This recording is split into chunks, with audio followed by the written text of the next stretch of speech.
Hi guys! Welcome back sa ating channel. So today guys is Merkulis and pupunta kami ngayon sa aming doon sa lugar kung saan pinaararo namin guys kasi nga taniman namin ng mais tsaka yung pakwan guys. So kaya pupunta kami ngayon today sa guys. sa may area kung saan kami palaging signal guys. Ang gagawin namin today guys is tanggalin namin yung mga damo guys para sunod na araw mataniman na natin guys. So see you later guys. So guys, andito na tayo guys. Nakarating na tayo dito guys sa lugar kung saan tayo magpa-farming pa. So andito na kami guys. So punta na tayo guys dun sa kailangan natin ng damo. Tanggalan ng damo.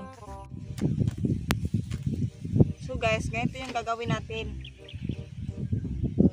Magtanggal ng damo. Ayan. Ay, Diyos ko. Magtanggal tayo ng damo guys. Tayo lang maggawa kasi wala tayong pera pang bayad sa mga trabahante. Sa mga magtrabaho. Dapat iba mag-tripod kayo.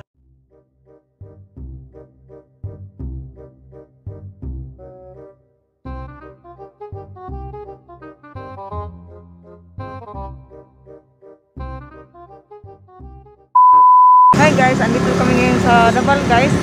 Nakakapagod yung bagong daanan ngayon guys kasi bawal na yung U-turn, bawal na yung kasi nga bago yung traffic line ngayon guys.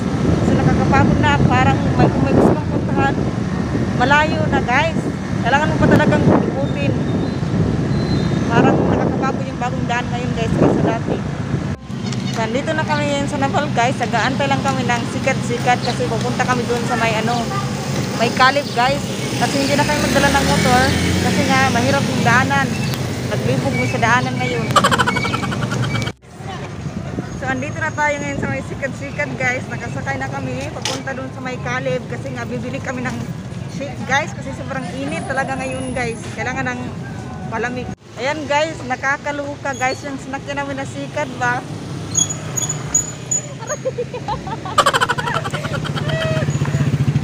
Diniretso pa naman kami dito sa may na bawal dito daanan. Alam niyo, bawal dito daanan. Diniretso kami dito na daanan. Guys, dapat dun sa kabila dumaan. Diniretso kami. Ngayon, naglakad na tuloy kami papunta sa destination namin. So, andito na kami guys. Dito kami papunta sa may Kalib. Ayan guys, Kalib. Bibili kami ng Mingo Magic. Ayan. So, andito tayo ngayon sa John F guys kasi bibili kami ng hanger para sa aming ukay-ukay. Kasi nagbibenta kami ng ukay-ukay guys. Kailangan namin ng hanger. So, ito na yung bagong market namin guys. Bago lang siyang nagawa, natapos. Nung isang araw lang ata ito nag-open. So, ayan na-arrange na guys. So, ito yung entrance. So dito sa baba guys, nakalagay dito, side na to, gulay. Dito din, gulay. Sa first floor guys, puro siya dry goods guys. Sa second floor naman, punta tayo doon sa second floor. Ano yung laman doon sa second floor? Oh, may ano dito. Oh. Punta tayo doon sa second floor guys. Dito yung mga karne. Dito mga karne guys. So punta tayo sa taas guys. Tingnan natin kung ano yung nakalagay sa taas. First time pa namin pumunta dito simula nung binago na yung merkado.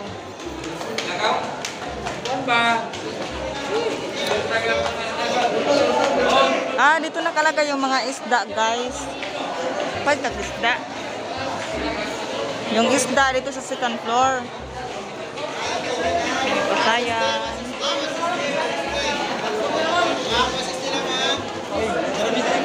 Dito yung meat section guys, meat section. Dito si ate. Ayan. Dito yung mga gulay tsaka manok guys, manok. Karne ba? Karne. Dito sa baba. Sayang. Naubusan ng karne. Nasuki namin. Ayan. Ilang sakot eh? Pirang kilo? Ayan, bibili siya ng manok, guys. Pilang sa kilo? 180? 180, 1 kilo, guys, sa manok.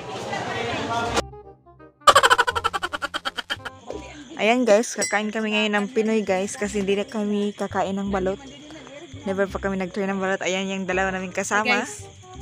Hindi yan sila makakain kasi itik. Bawal kasi sa kanila kasi Sabadista sila, Adventist.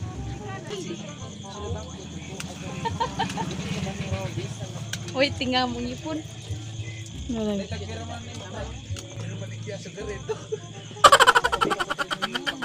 So guys, andito na tayo sa bahay. Kakarating na natin. It's already 10 PM. So pasensya nyo na yung mukha ko, guys, kung marami mga puti-puti dyan kasi oxy yan, guys, kasi nga nagkaka-pimples na tayo. Ang daming pimples na tumutubo sa ating mukha. So yun na yung vlog natin for today. I hope na nag-enjoy kayo, guys, sa papanood ng aming vlog. And huwag niyong kalimutan na mag-subscribe kung hindi pa kayo nakapag-subscribe. Click the notification bell below para ma-notify kayo every time na meron kami mga bagong video. So, bye-bye!